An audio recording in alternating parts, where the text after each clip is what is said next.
Search and Rescue Operation Team tuloy ang paghanap sa nawawalang Piper plane sa Palanan, Isabela. Tutukan sa report.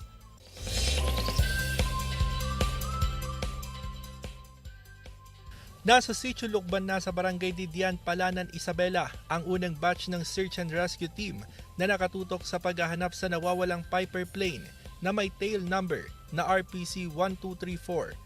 13 kilometro na lang ang layo nito sa pinaniniwalaang lokasyon ng nawawalang eroplano kung bagpabasehan ang nakuhang datos sa flight radar. Ayon sa MDR-RMO Palanan, pahirapan ang pag-akyat at paggalugad sa bundok dahil sa mga pag-ulan. May mga ragasa din umano ng tubig sa lugar. Umalis na po yung tropa ng rescuer mula Sitio Lukban papunta sa possible location, sir, yung tropa, sir. Nasa 13.4 kilometers, sir, pero bulubunduking bahagi yan, sir. Gubat yung dadaanan nila. Ayon sa otoridad, malaki ang tsansang nasa kabundukan lang ng Sierra Madre ang nawawalang eroplano. Ilang residente kasi ang nakapagsabing may narinig silang engine noise ng eroplano sa lugar. Pero ang problema, hindi magamit ang mga air asset sa paghahanap sa eroplano dahil sa masungit na panahon.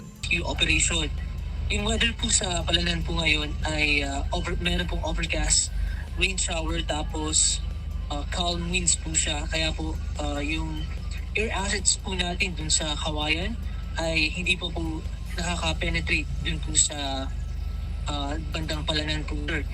May dalang pagkain at tubig na tatagal ng 10 araw ang mga rescuer. Umaasang otoridad na buhay nilang makikita ang dalawang sakay ng Piper plane, kabilang ang pilotong si Captain Levy Abul II at pasaherong si Irma Escalante. Samantala, naglabas naman ng notice to airmen ng Civil Aviation Authority of the Philippines sa lugar na pinaniniwala ang lokasyon ng Piper plane. Magtatagal ito hanggang December 9.